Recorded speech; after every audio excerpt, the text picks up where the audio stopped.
Hey there, welcome to Flying Chariots The Rise. I am your host Daniel, and with me is my co-host, the one and only Dustin Shooter. Let's welcome our special guest tonight, guys. She is an explorer of both the scientific and the supernatural. Julia Kamman is not only a scholar of the cosmos, but also an eminent practitioner when it comes to remote viewing. So join us for a captivating conversation with this cosmic trailblazer and get ready for an evening of discovery as we explore the frontiers of understanding with our extraordinary guest.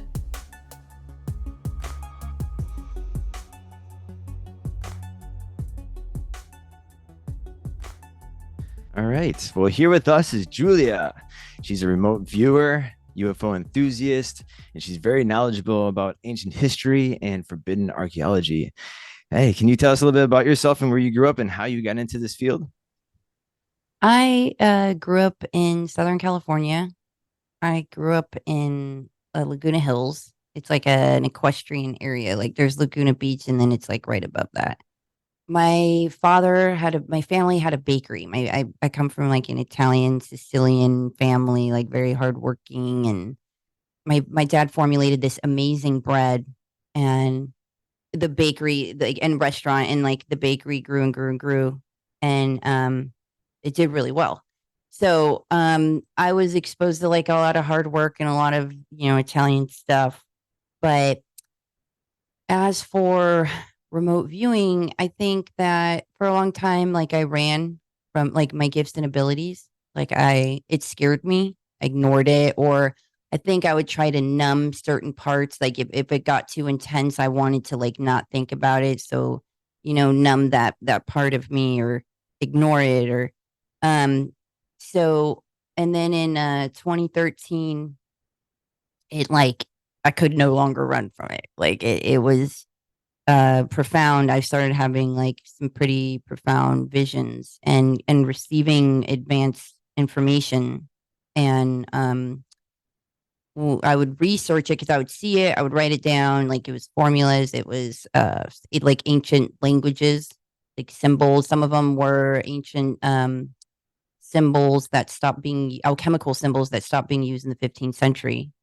And like because I wrote it down, I did a reverse image search, and so it kind of got me to like um kind of like took me down dark a dark spot of spiraling, like because then things were just ripped away from me, like the where my focus was, and trying to develop that and understand all of it.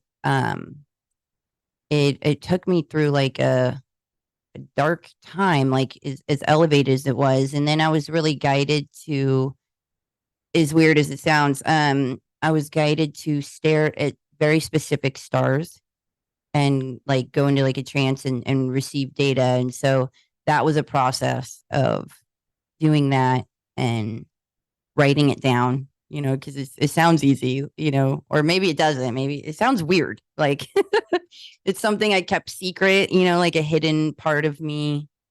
I think the relationship that I was in, he was probably like, whoa, this chick's like losing it. It's so funny how it seems like you're losing your mind when you're actually gaining it. Like, isn't that funny? Like, but so it was a painful process, but so then I started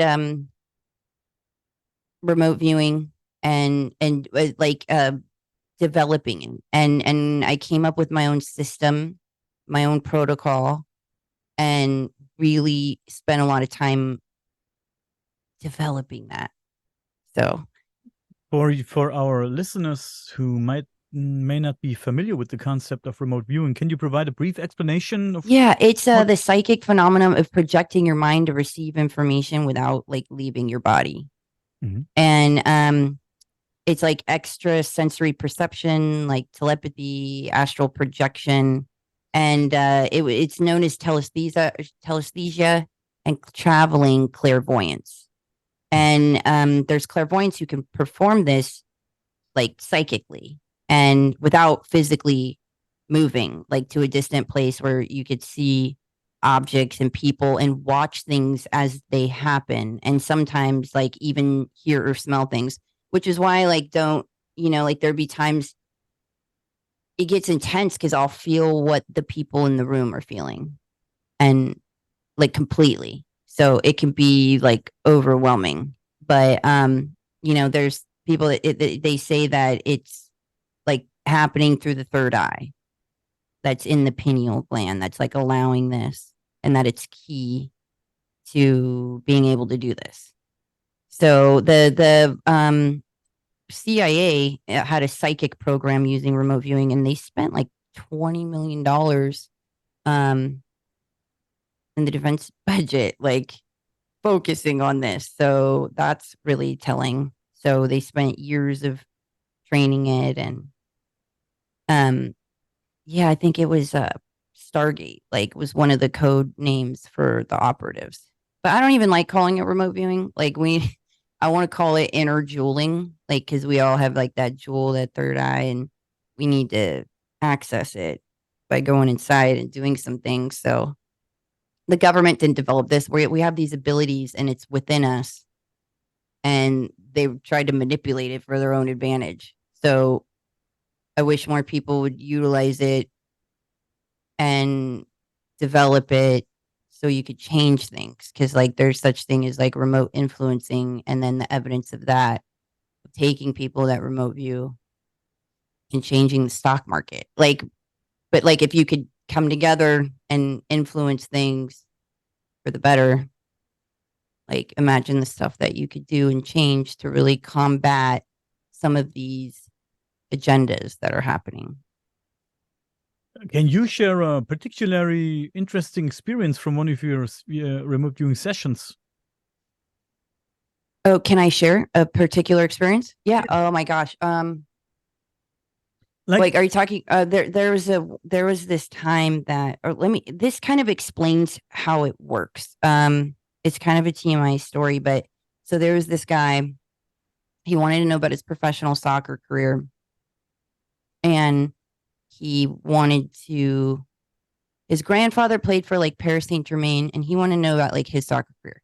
And he was a jerk. He was a dick, and he was very envious of what I was able to do. No matter how many times I showed him or whatever, he was a jerk about it. So like he pulled out tarot cards and was like, "Well, if you're psychic, you'll know what it means." Because I told him I'm unable. I've always been guided that I'm not allowed to take hallucinogenics or psychedelics, and not allowed to read tarot. So he knew that, and he was like, to challenge me of the psychic, like of the tarot cards, and like put them out, and was like, well, if you're psychic, you'll know what they mean. I want to know about my career. And so I'm not one to like back down from a challenge, like even though I was guided, like specifically instructed not to do that, I was like, okay, like I'll have a look. So I was looking at him, and he goes, you know what? Just do what you do. Okay. And which is good. So then there was like sunglasses on the table, and there was canned lights. So I move the sunglasses and I adjust them to where the light is looking off it. I stare into the light, I do my thing, and then I was like, it shows me a 96, a 97, or 98, a Volkswagen. It's a Jetta or a Passat. They look so similar. Jettas and Passats look so similar. So I was like, it's vibrating, it's shaking. And then it shows me a room, and there was, two boys. I'm like, there's like a 16-year-old, there's a guy standing up, and then there's this other boy, I don't know, like 12. And then I was like, oh my God, he whipped out his blank, and then this had happened. So I'm narrating it because this one's like very turned on and aroused, and then this one, and then I'm narrating what happened, because it was like, that's what I mean by TMI. It was pretty crazy. So then I was like, I want to leave, because there's like this intimate moment going on, and it's like I feel what they feel. And he goes, describe the room, like not yet, like describe the room. Like there's a vineyard outside, there's a window, there's a bed, but outside of that there's like a vineyard, there's like a garden, and there's a window to the left, and there's like a sitting area to the window to the left. And like I was saying, where they were standing and how it was going. And then I'm like, I want to come, I come out of it. I come out of it. He's breathing really hard. He's got like, his eyes are filled with, tears. And he goes, um, my cousin, he lived in France and I idolized him. He had a 97, at this point, I don't remember. It was a Jetta thought. He said what it was. And then he said he had a system in it and he would listen to West Coast rap and it would rattle. And he said, I would spend my summers there. And one summer I went there and that happened. Like that is what happened. And I was like, yeah, yeah, well, he has a message for you. And apparently, like, he had died a few years later of leukemia. And so that's what happened. So, how that works. So, was I seeing and viewing this through their eyes? No, it was like I was in the room. I could feel what each of them was feeling. And so, that to me is a good example of what you're able to do. But also, it's not something I can control. Like, he came to me and wanted to know about a soccer career. That's what came up. So sometimes it's like you can't direct it. What comes up? I mean, I can't control what comes up. But yeah. So the remote viewing, I had some pretty. I had a lot of wild experiences. Like my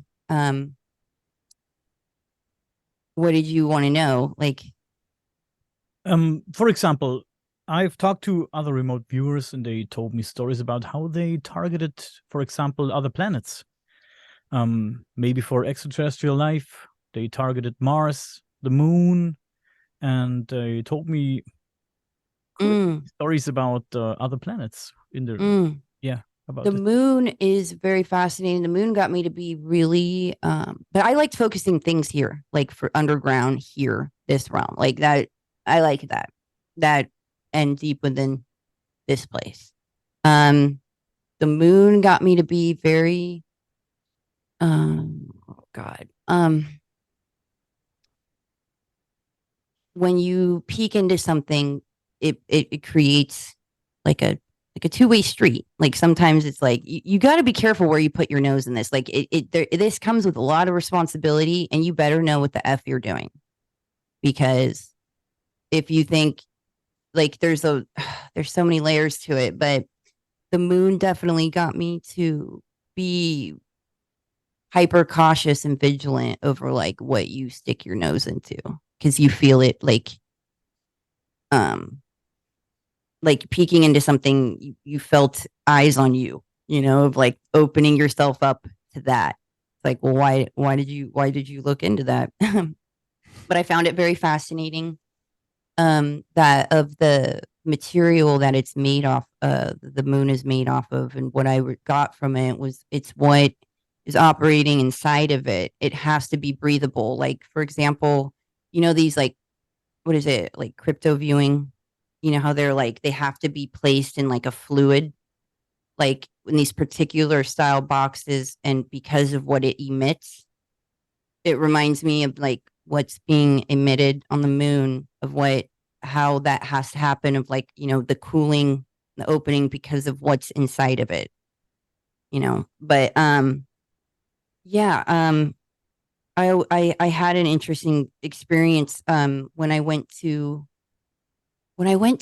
film. It was like 2008. I went to film the Womanizer video in Downey, California, because I was Britney Spears' body double. And when I went to film it, I was like, wait, this is at Boeing. Like, what? Like, how are they filming at Boeing? Because like my grandmother lives down the street from there, and I always thought like that's where they make airplanes, and that's where they, make stuff that goes to the moon. So when I showed up at the guard shack, I was like all excited, but confused of like, why am I here? Like, how are they filming here? So we snuck out, like me, her manager, and another backup dancer, and like we all kind of explored. But walking into this one place, it was like a sound stage, and it was like the moon. Like you walk in, and it's this enormous place that literally looked like the moon. So I always felt like that's where they filmed it, you know. Mhm. But um yeah. Are there theories about what could be the science behind remote viewing? Like, well, they have like, well, they talk about Project Looking Glass, which is a type of technology that came from Italy in the 1950s, and um, that they invented like a chronovisor device, capable of looking into the past, by like, um, that particular one, they looked into the past by frequencies of chance by like Benedictine monks, and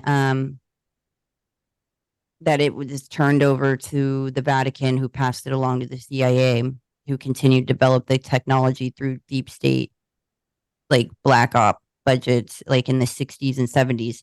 So, okay, yeah, they talk about a technology, but I feel like, we could be the technology of like, we have that ability to do that. I also feel like there probably are devices that facilitates that, like that shows that. And that's extremely fascinating to see how that works. But the science of it, of like, how are you able to go through time and space? The whole looking glass thing is very interesting. I talked about it with Frank Jacob. I don't know if you're familiar with Frank Jacob, but told me a lot of the looking glass thing. It's also very interesting. It's different, of course, from the remote viewing stuff, but also very interesting. And you're absolutely right. It's about timelines, and it's a very fascinating topic. Are you aware of examples when it comes to remote viewing, if different cultures in different historical periods used it or used something similar to remote viewing? Mm. Oh yeah, I mean, I feel like 100%. I mean, a lot of what I feel like Jesus is preaching. I mean, and what was those missing years where he like goes to Egypt, and what he was explaining things. What was he? Was 12? Like he was explaining things to doctors about like the mind, and and like things that it's like, how would he know that at 12? But dude, inner jeweling. But how you're able to do that now, I'm sure there's people, um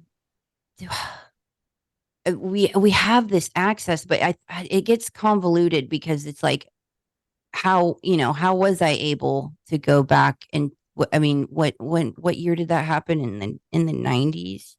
How was I able to go into a room in France in the 90s, to probably the most humiliating moment of his life, um and view that? And I feel like a lot of the times when sometimes people will feel like they're ghosts, they get like visitation from a ghost or whatever. It's like a future version of them going back and viewing it. Like, did you guys ever see them? Matthew McConaughey's in it, where he's like Interstellar, where he's in the wall and he's trying to communicate to his he's not in the wall, but like beyond time and space, and how they showed that beautifully, like cinematography wise, and where he's trying to communicate to her but can't, and I love that, of like, dude, imagine that, because I feel like, whatever, like, that you are able to review your life. I don't know. I have like beliefs that we are our harshest critics, because we review our lives when we're done. Like, yeah, they speak of, the Egyptians speak of like weighing your heart to a feather, but like ultimately reviewing your life, and you have to feel the way you made other people feel throughout your life. No, I was gonna say, have you traveled anywhere? Have you been to Egypt? Have you gone to any Dude, of I these? I have not been to Egypt. It's going to be Okay. so significant when I go, or at Mhm. least that's what I'm chalking it up to be. But I always say, like, there's what we're taught about Egypt, like, happens in America, and it predates that Egypt, or it was never called Egypt, right? It was Kem. Yeah. No, I think we watched a video of you talking about they found some artifacts in the Grand Canyon of Egyptian relics and stuff like that. Another is there carvings on the walls too? Maybe you know more than I do. Yeah, they found a whole bunch of things. G.E. Kincaid found it, and the Smithsonian kind of swooped in and like took it out. And it's just um, Terry Carter has an excellent video where he interviews this girl who has this rock, like that she found this artifact in Idaho, and on one side it's Tutankhamun's high priest like symbol, and then on the other side is his cartouche. And so that was huge. Like, what is that doing? Because I always felt like, like Egypt's in America, like that area and of that and even extending like from Egypt, I mean Arizona all the way up like to Zion to Julie Ryder has beautiful information on in Montana, the Montana megaliths, and the Oplamato bird. I made a great meme about this. The Oplamato bird, which Horace is designed off of, originates. The Oplamato bird is like North America, like that's where like that's its turf.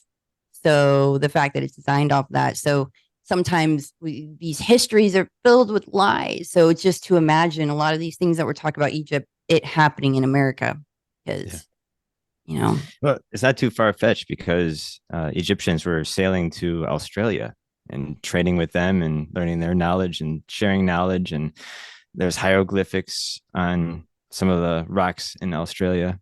Well, I think that's what's so like important to remember, the places that are like jump rooms or wormholes or portals, and seeing like, okay, yeah, I'm sure there's like there's all these different ways to travel train like inside the earth, but there's a whole nother way through these wormhole type jump rooms, the teleportation type Sure. tech as well. So seeing like, oh, like how are these, and then saying like, oh, they were advanced, they were advanced navigators of the sea. Like I call like BS on that, like bullshit on that, because it's like obviously they traveled inside the earth. So was there a faction of them that had the access of the wormholes?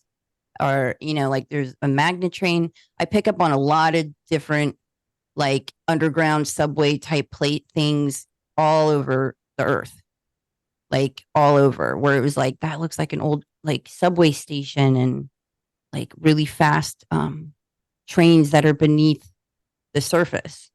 And yeah. Yeah. No, I find it amazing that the ancient cultures were digging into solid stone with this, chicken bones and dental floss. And yeah, again, just very mysterious. That's really crazy. Guys, it's not actually forbidden archaeology, but since we talked about the moon and Mars before, I like the idea that there could have been an ancient civilization that had lived on Mars or Moon or even Venus. I always like I get turned off like over like a lot of these Mars pictures and stuff. If you look up like Devon Island in Canada and you look at it side by side of like what they've said is on Mars, and you're like, wait a second, like this is like Devon Island, I think is the largest amount of land that's uninhabited, but like what do you call it? NASA admitted that they go there and they're like, oh, well, the terrain is so similar, we just go there to like practice our rovers. But it's like these psyops, man, or I don't like that word psyop, but these fictitious stories of like it just they're so far fetched. So a lot of the time when things of Mars are shown, I get like that. I always think of the Devon Island information, which is great to look up. But from what I understand, we're one of the few planets that like lives on the surface. Like most of them all live inside. They say that Venus could have harbored life at one point, and also it's possible that Venus once almost looked Earth-like. And I'm not talking about if these Mars pictures are fake or real. I don't care about that too much. But it's said that we can't explore the surface of Venus to look for possible artifacts or signs of previous life. But we can do that on Mars. We have rovers on there, and the sense has some interesting pictures if he's really up there. We recently spoke with Professor Avilop, and he says we should explore the surface of the moon at Mars for interstellar objects, because due to the lack of atmosphere, things hurtling towards the surface, they don't burn up, but they hit the surface and they stay there forever, and they don't disappear. So it makes sense to look for such things on or in the upper layers of these celestial bodies. Like certain remote viewing sessions have shown a lot that this like cataclysmic event had a lot to do with Venus, and Venus, spins backwards. I think Venus and Uranus are the two planets that spin opposite of all the other ones. And so, yeah, I feel like studying Venus, and it has a lot to do with what happened in our history. Whatever happened there, I'm shown, but I don't fully, I don't know the full story. Yeah, it's interesting. I think the moon is just mysterious as it is, like the fact where it sits in its orbit. It's like a zillion to one if like a asteroid hit the Earth to create the moon, to sit it exactly where it is to totally eclipse the sun. I like to flirt with things, right? Like I like to theosophize, and I like to go like, I mean, just sit around and discuss it. That's why it's like almost dangerous to talk to people that are like, this is how it was. It was definitely this. Like you got to stay open, because guess what? Nobody fucking knows. And if somebody comes out and tells you that they know, that's huge red flag. Red flag. But I like to, one night I was in a stream when we were talking about the moon got brought up. I'm like, yeah, you know how there's like an opening at the top of Earth? They were like, yeah. And you can enter. I'm like, I like to flirt with the idea that the moon like popped up like that, and that's where it came from. Yeah.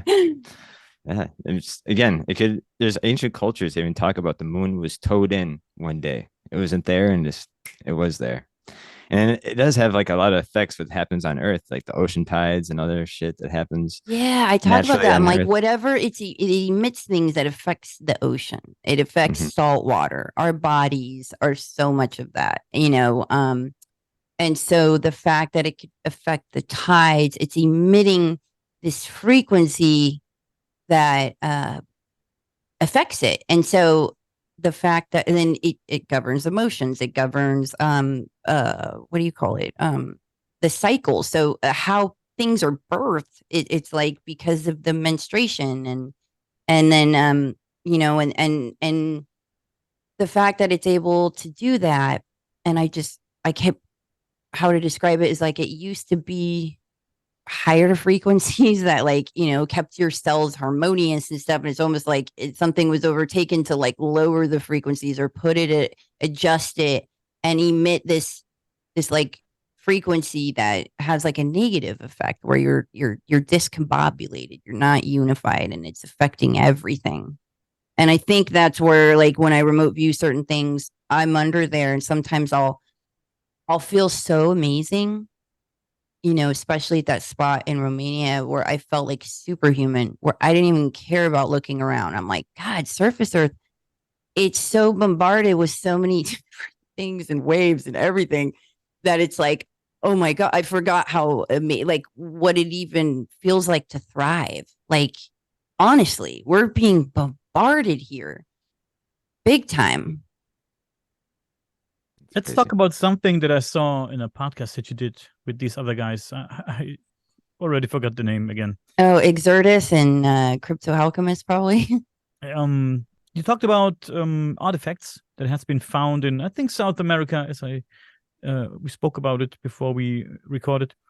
And I'm in contact with this researcher. His name is Thomas Rico.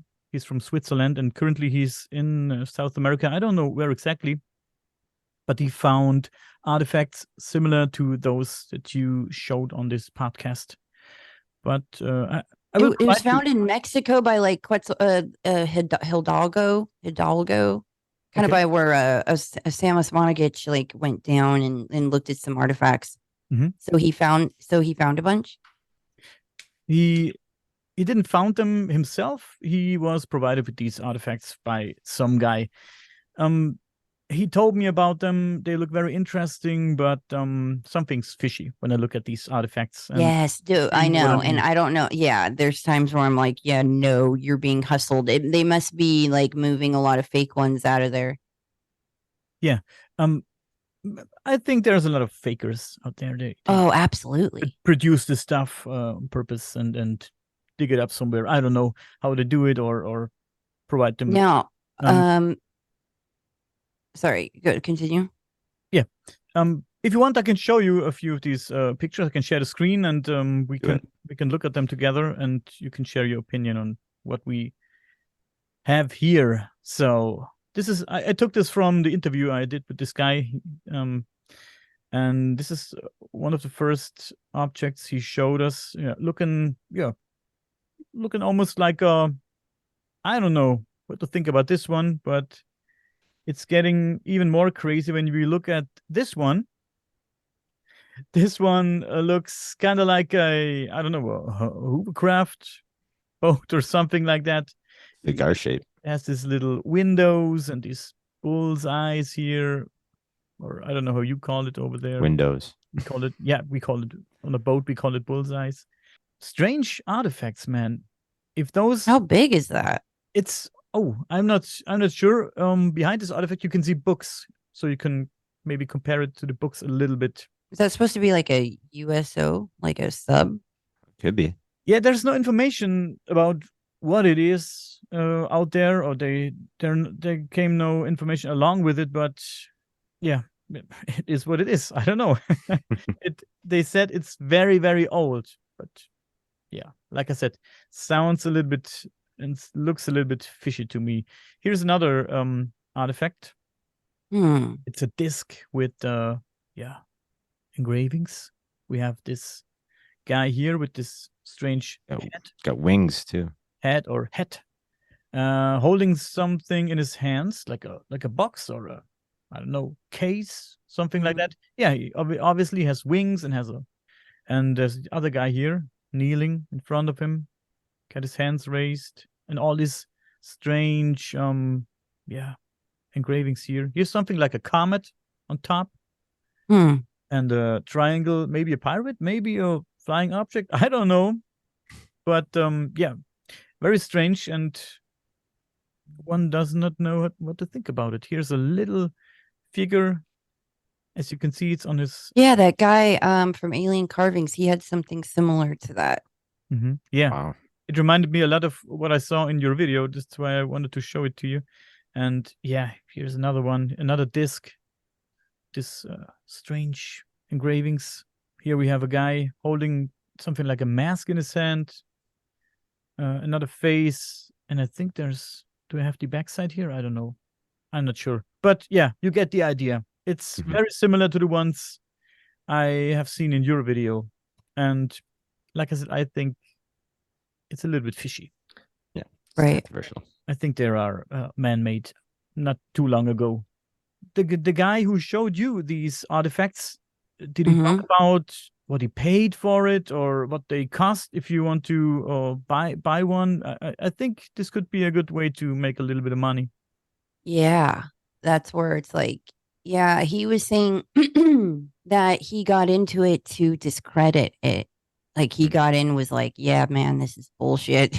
I want to like disprove this, and that he got into it. And there's like a documentary that'll talk about that, will show the uncoverings of it. But dude, like what I always say, the relic world, like I'm like, do you think like you think the cartels or the underworld? Like absolutely not. They actually look reasonable, like that they have a code compared to the relic world. Like the relic world is like for like a few layers beneath, cartel type stuff. And you're talking about like tomb raiding, like, and then not only that, but even like the fake world, like the fake relic world is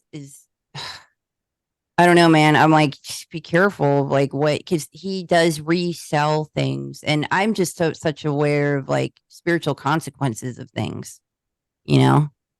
So that is like an underworld of things. The tablet, like vibrationally, the way I get magnetized towards things that are, like for instance, that um the tablet, that the project that I'm a part of Wyatt Earp found a ancient tablet, and he found it in Arizona, and gifted it to his mining partner, who was like the pallbearer at his funeral. And he left it in his bloodline, and they now have it. They've been trying to get it dated, trying to get it authenticated, but a lot of these museums don't want to have anything to do with it because it predates textbook history, and they would lose funding. So there's three ancient languages on it. There's Proto-Sumerian, there's Cuneiform, and then there's a third one. So there's a couple people that are amazing with language that are working on it. And JB, he's like the lead project guy on it, and um he's the one that specialized in Proto-Sumerian. So when I had said like I'd remote view it, they were like, okay. And then I gave them my results, and it was like, now hold on here. Like what you drew was on, we didn't tell you about the B side of the tablet. Like what you drew is on the other side. We didn't even believe you could do this. Like we thought, like they were so skeptical, didn't buy it like at all. So they were like, wow, we'd love it if you work on this with us. But so